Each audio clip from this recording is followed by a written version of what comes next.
Voilà mes amis, aujourd'hui pour l'Église universelle, c'est la journée mondiale pour les pauvres que nous sommes. Mais il y a différentes pauvretés, celle spirituelle, celle physique, celle lorsqu'on est malade. Il y a aussi ces pauvretés lorsque nous sommes touchés par la précarité. Et c'est vraiment sur cela que je veux mettre l'accent aujourd'hui. On a entendu ces très beaux textes aujourd'hui et c'est pas facile de faire le lien, mais on va essayer ensemble de parcourir et de mettre du lien. Tantôt, au début de cette messe, on me faisait remarquer, Josette me faisait remarquer le bouquet qu'elle avait préparé et qui est là devant l'autel. Elle m'a dit, regarde, j'ai mis du rose, des couleurs très, très pastel. Tu sais, ce texte d'aujourd'hui, finalement, il appelle à la vie, à la joie de la vie. Et c'est justement dont nous avons parlé un petit moment en échangeant sur le texte de ce jour au cours de notre petite rencontre qui a précédé la messe. Et oui, on peut y voir dans ces textes d'aujourd'hui l'aboutissement de la mission de notre Seigneur et puis cette mission que le Père avait confiée et ce Père qui a dans son cœur une seule chose, c'est finalement de réunir tous ses enfants dans la joie et l'amour éternel. Et puis, j'aurais bien aimé que l'Évangile soit légèrement un petit peu plus long aujourd'hui, parce que c'est un peu, j'ai envie de dire, cela qui aurait pu nous aider à bien comprendre ce que l'Église aujourd'hui universelle finalement célèbre. Et si on continue cet Évangile, je vous invite à aller dans Marc et à prendre à partir du verset 33, les deux petits versets qui suivent. Il va dire comme ça, « Restez éveillés, car vous ne savez pas quand ce sera le moment. » Et puis, il va dire comme cela, c'est comme un homme parti en voyage en quittant sa maison. Il a donné tout pouvoir à ses serviteurs, fixé à chacun son travail et demandé au portier de veiller. Veillez donc, car vous ne savez pas quand vient le maître de la maison, le soir à minuit, au chant du coq ou au matin. S'il arrive à l'improviste, il ne faudrait pas qu'il vous trouve endormis. Alors veillez. Non, qu'il ne nous trouve pas endormis, mais plutôt au travail. Alors, justement, puisqu'il faut être au travail, il nous faut rester éveillés, il nous faut être des veilleurs. Parce que quand le Fils de l'homme viendra, j'espère qu'il ne nous trouvera pas endormis. Alors méditons tranquillement ces paroles de Marc en chapitre 14, qui donne le tempo, et c'est le pape François qui l'a souhaité, qui donne le tempo à cette journée mondiale, 5e journée mondiale des pauvres. Des pauvres, vous en aurez toujours avec vous. Et pour vous resituer le passage, c'est à ce moment-là que Jésus est à table chez Simon, et puis il y a cette brave femme, vous savez, qui arrive avec ce flacon de parfum et qui va venir lui parfumer les pieds. Et certains disciples vont être outrés par cela parce que c'était un parfum qui n'avait pas de valeur, qui avait grand prix. Mais on aurait pu s'en servir pour les pauvres. Et Jésus leur fera la réponse qui est justement des pauvres, vous en aurez toujours.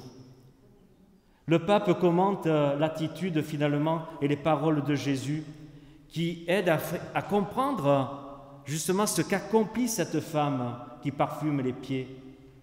C'est aussi au nom des pauvres, des personnes seules, marginalisées et discriminées que le Fils de Dieu accepte le geste de cette femme.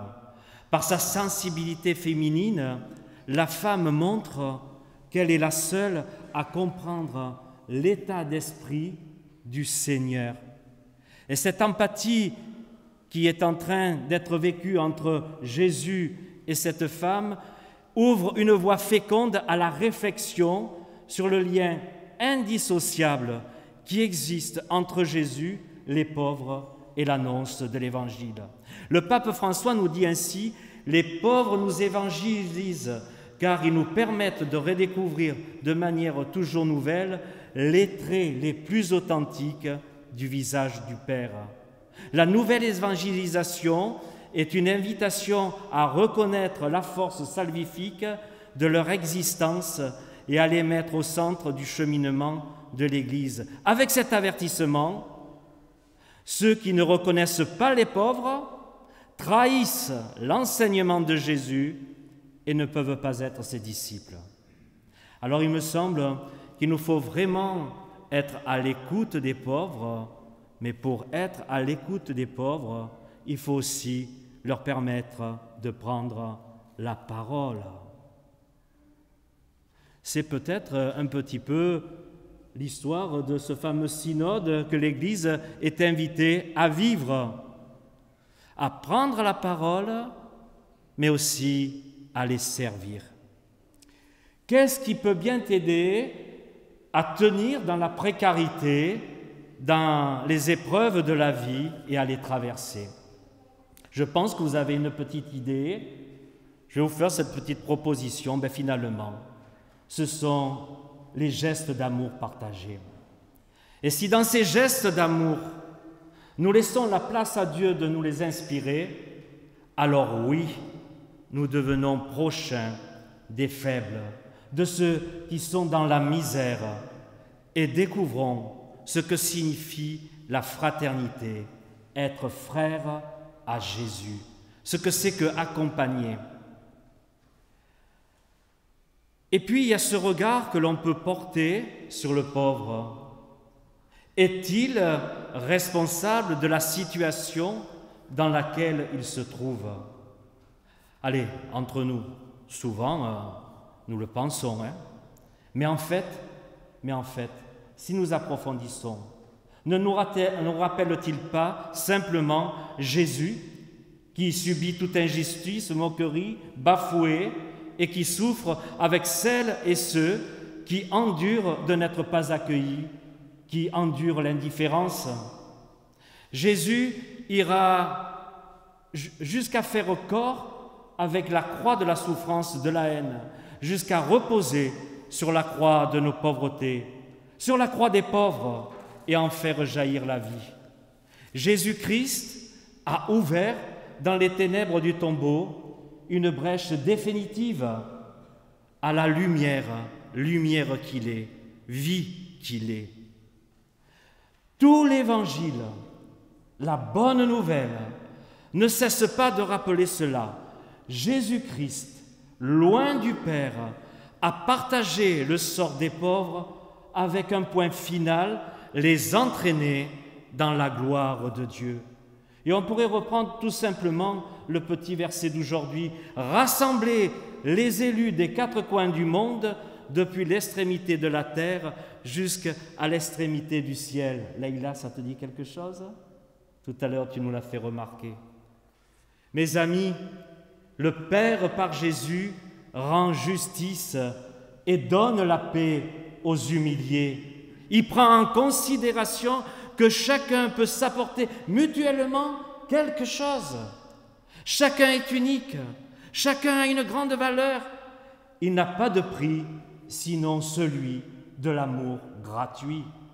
Il est le Seigneur qui envoie ses serviteurs travailler au carrefour du monde, rassembler tous les pauvres sans différence pour les inviter au festin qu'il a fait préparer dans le royaume. C'est le Seigneur berger qui ne veut pas perdre une de ses brebis, un roi serviteur qui prend soin en offrant l'hospitalité et en premier au Lazare. Ne sommes-nous pas invités, nous aussi, à faire de même? Dieu nous fait confiance. Et nous, est-ce que nous faisons vraiment confiance à Dieu et aux personnes que le Seigneur met sur notre route? Dans ces relations, regardons Jésus. Jésus, il rejette toutes les mondanités savamment orchestré de son époque. Et ça n'a guère changé dans l'aujourd'hui. Pour rencontrer les plus fragilisés, les exclus, ces hommes et femmes à la réputation parfois douteuse, les immigrés de l'époque, les parias, les malades, les boiteux, les aveugles, les pestiférés, Jésus, avec quelques amis, les aide à retrouver leur dignité, une place au sein de la société humaine, le chemin de foi. Moi, je suis en train de penser à ce qui se vit ici, à Sainte-Dousseline, avec ce soin à ceux qui ne sont peut-être pas là aujourd'hui, mais avec ce projet de Sainte-Dousseline de aller rejoindre là où les pauvres se trouvent. Là où les pauvres se trouvent. Sainte-Dousseline, c'est ce qu'elle faisait.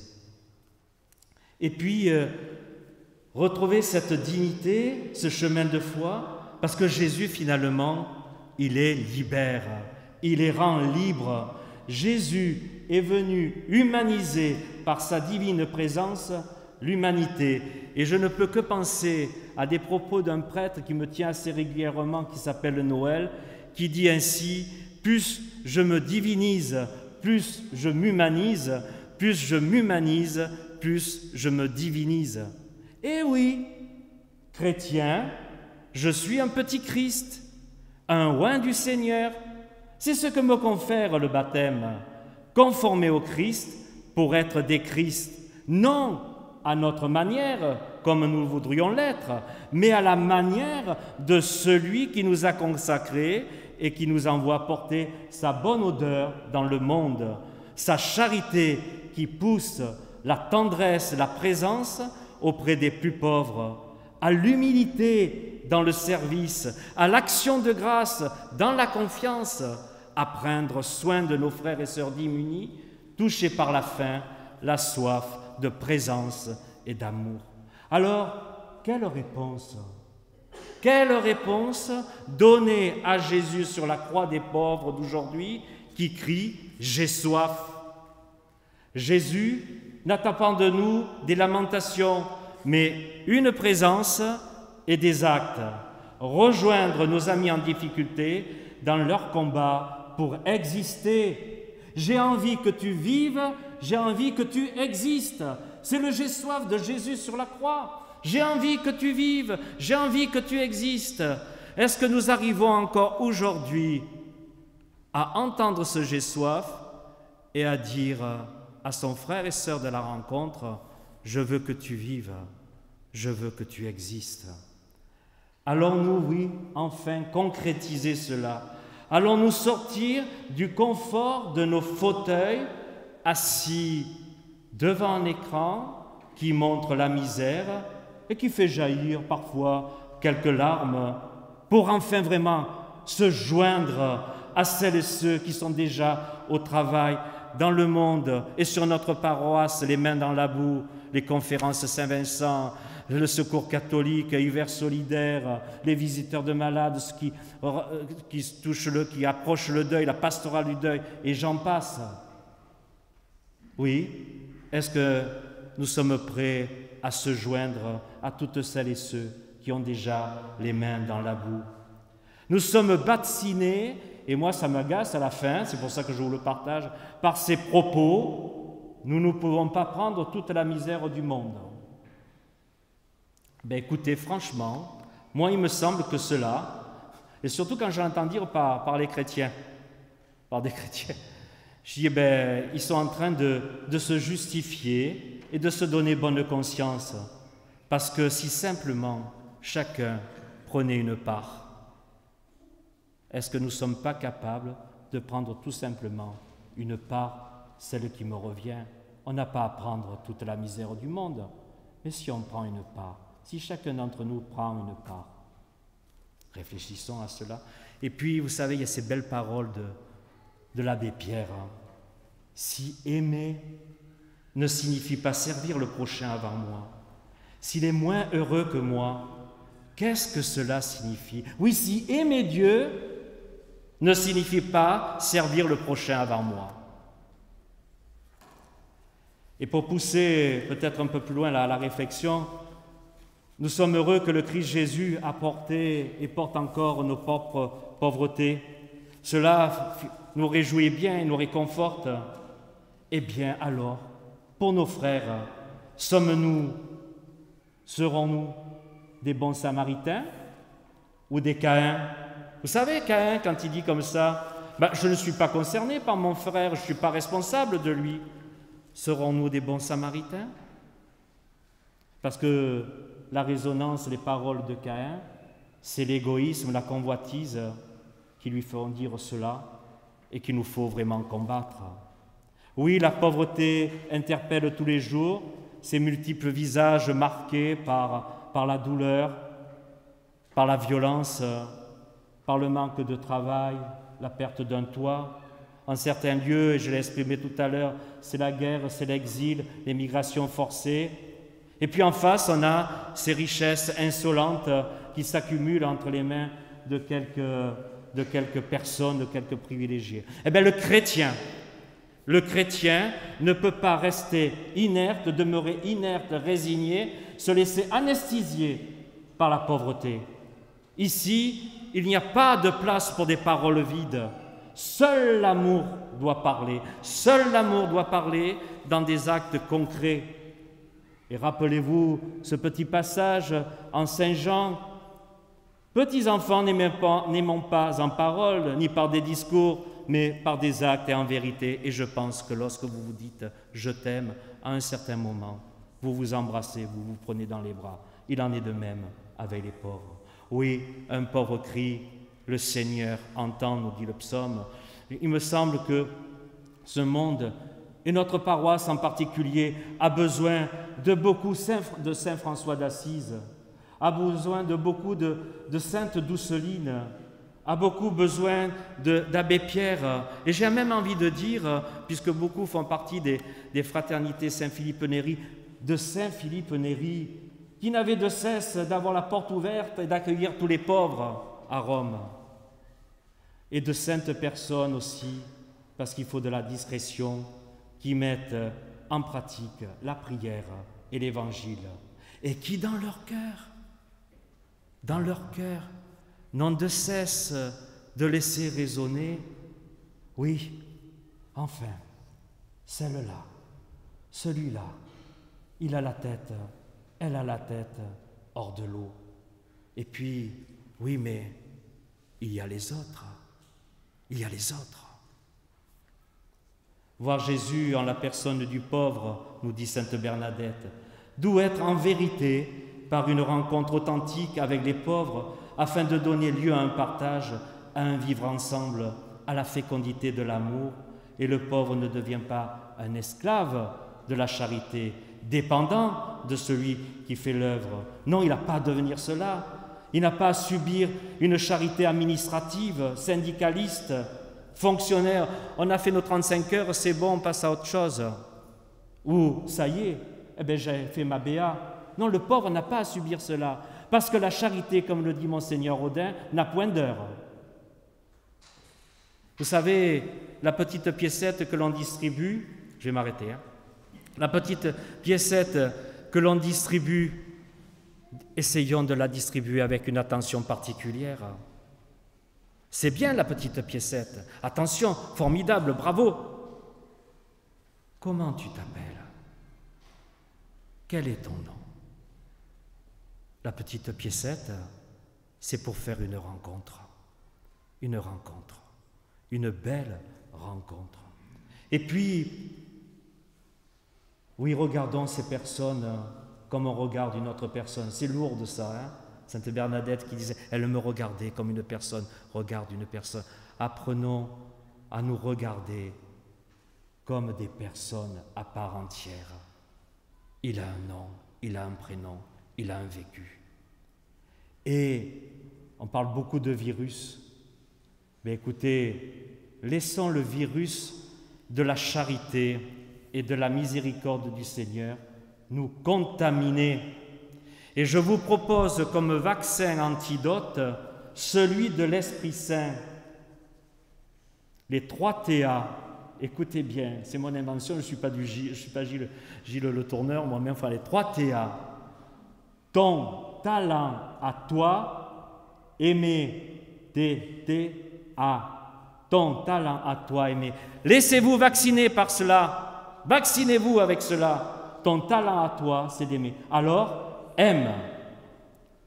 Tous ces pauvres, disait Paul VI, appartiennent à l'Église par le droit évangélique et exigent l'option fondamentale pour eux. Alors nous sommes tous appelés à donner le meilleur de nous-mêmes, à donner de la valeur aux frères, à apprendre le service des frères pour mettre le pauvre en avant, pas pour comptabiliser, mais pour le mettre en avant, lui donner la place qu'il doit occuper au sein de notre communauté. Oui, essayons d'aimer, d'être d'humbles et doux ministres serviteurs du sacrement du frère. Alors oui, bénis par conséquent les mains qui s'ouvrent pour accueillir les pauvres et pour les secourir. Ce sont les mains qui apportent l'espérance. Bénis les mains qui surmontent toutes les barrières de culture, de religion et de nationalité en versant l'huile de la joie, de la consolation sur les plaies de l'humanité. Bénis les mains qui s'ouvrent sans rien demander en échange, sans si, sans mais, sans peut-être. Ce sont des mains qui font descendre sur les frères la bénédiction de Dieu. Amen.